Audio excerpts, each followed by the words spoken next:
ମୁଁ ମାଉସୀ ପୁଅ ଭାଇ ହେବି। ଘଟଣା ପଛର ରହସ୍ୟ ଝିଅ କେସ୍। ସେ ଭଲ ପାଏ ଝିଅକୁ, ତେଣୁକରି ସେ ମଝିରେ ଥରେ ତାଙ୍କର ଝିଅକୁ ନେଇ ପଳେଇଥିଲେ। ତାପରେ ସେ ଥାନାକୁ ଆସିଥିଲେ। ଥାନାରେ ତାଙ୍କର ଲେଖାପଢ଼ା ହେଇଥିଲା ବାହାଘର ହବ ବୋଲି। ତାପରେ ପୁଅ ଯାଇଥିଲା ତାଙ୍କ ଘରକୁ ଥରେ, ତାକୁ କ'ଣ ମାରପିଟ କରିଥିଲେ। ତାପରେ ସେ ପୁଅ ସେଇଠୁ ଆସିକିରି ସେଇଠୁ ମଝିରେ ଯାଏ ଏଠେଇକି ଯିଏ ଆସିବା କରିବା ଭିତରେ ତାଙ୍କର ରାଗ ହେଇକିରି ଏମିତିଆ କାଣ୍ଡେ ଭିଆଇଛନ୍ତି ବୋଲି ଆମେ ସନ୍ଦେହ କରୁଛୁ। ସେଇଟା ଗୋଟେ ବିଷ ବୋତଲ ମିଳିଛି, କ'ଣ ସନ୍ଦେହ କରୁଛନ୍ତି? କିନ୍ତୁ ହଣା ଦାଗ ଦେହରେ ରହିଛି। ତାପରେ ତେଣୁକରି ଆମେ ସନ୍ଦେହ କରୁଛୁ ତାକୁ ହାଣିକିରି ମାରିକିରି ଜଙ୍ଗଲରେ ପକେଇଦେଲା ପରେ ବିଷ ବୋତଲ ଗୋଟେ ଥୋଇକି ଯାଇଛନ୍ତି ଆଉ। କାରଣ ଆଗରୁ ତାକୁ ସେମାନେ ବାଡ଼େଇଥିଲେ। ଏବେ ଆପଣଙ୍କ ଦାବି କ'ଣ? ଆମର ଦାବି ଆମକୁ ନ୍ୟାୟ ଦରକାର, ଠିକ୍ ସେ ତଦନ୍ତ ହେବା ଦରକାର, ଆଉ ଦୋଷୀକି ଦଣ୍ଡ ପାଇବା ମିଳିବା ଦରକାର।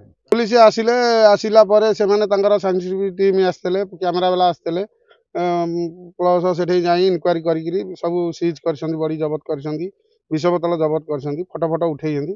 ଉଠେଇ ଲାଶକୁ ଆଣିକି ଆମ୍ବୁଲାନ୍ସରେ ରଖିଛନ୍ତି। ତାପରେ ଚାଲିଛି ପୋଷ୍ଟମର୍ଟମ ହେବା ପାଇଁ ଯିବା ପାଇଁ। ତାରିଖ ରାତ୍ର 9ରୁ 10ଟା ଭିତରେ ନିଖୋଜ ଥିଲା।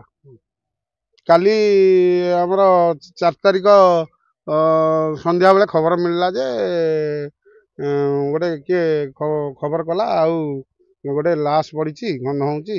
ଆଉ ଦେଖ ନୁଣିଗାଁ ସାଧୁ ଗୋସାଇ ମଠ ଜଙ୍ଗଲରେ। ତାପରେ ଆମର ଲୋକ ଆସିଲା ପରେ ଏଠି ଦେଖିଲେ ଯେ ଚିହ୍ନଟ କଲେ। ଚିହ୍ନଟ କରିକିରି ଥାନାକୁ ଆମର ଯାଇକି ଜଣେଇଲେ। ଥାନା ବାଲା ଆସିକି ରାତିରେ ବି ଏଠି ରାତି ଯାକ ଥିଲେ। ସକାଳୁ ସାର୍ମାନେ ସବୁ ଆସିକିରି ଇନକ୍ୱାରି କରିଛନ୍ତି ଆଉ। ଆମର ଗୋଟେ 19/25 ଗୋଟେ ମ୍ୟାନ୍ ମିସିଂ ଯେଉଁ ହେଇଥିଲା, ତାର ଗୋଟେ ଏଣ୍ଟ୍ରି ହେଇଥିଲା। 24 ତାରିଖରେ ମ୍ୟାନ୍ ମିସିଂଟା ହେଇଥିଲା। ସେଇ କନେକ୍ସନରେ ଆମେ MMR ଯେମିତି ରେଜିଷ୍ଟ୍ରେସନ୍ କରିବା କଥା କରିଦେଇଥିଲୁ। ସେଇ ସମୟରେ ଆମର ଇନକ୍ୱାରି ଚାଲିଥିଲା।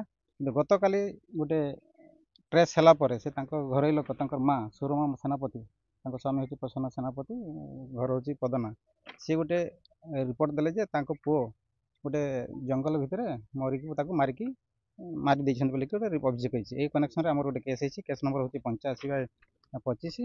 ଏଇ ସଂକ୍ରାନ୍ତରେ ମର୍ଡର କେସ୍ ହେଇଛି। ତାର ଗୋଟେ ତଦନ୍ତ ଆମର IAC ନିଜେ କରୁଛନ୍ତି। ହେଲା ଆମେ ଏଟାକୁ ବିଭିନ୍ନ ଏଙ୍ଗେଲରୁ ଆମେ ଦେଖୁଛୁ, ସାଇଣ୍ଟିଫିକ୍ ଏଭିଡେନ୍ସ କଲେକ୍ସନ୍ କରୁଛୁ। ସାଇଣ୍ଟିଫିକ୍ ଟିମ୍ ମଧ୍ୟ ଆସିଛନ୍ତି, ତାଙ୍କ କଲେକ୍ସନ୍ ଆଉ ମାନେ ସାର୍କମଷ୍ଟାନ୍ସିଆଲ୍ ଏଭିଡେନ୍ସ ହଉ, ସବୁ ପ୍ରକାର ଏଙ୍ଗେଲରୁ ଆମେ ଏଭିଡେନ୍ସ କଲେକ୍ସନ୍ କରିକି ଆଜ୍ ପର୍ ପ୍ରୋଭିଜନ୍ ଅନୁସାରେ ଆମେ ଆକ୍ସନ୍ କରିବୁ। 23 ତାରିଖରୁ ସେ ଆକ୍ଚୁଆଲି ନିଖୋଜ ଥିଲା। ସେମାନେ 24 ତାରିଖ ରିପୋର୍ଟ ଦେଇଥିଲେ, 23 ତାରିଖରୁ ନିଖୋଜ ଥିଲା।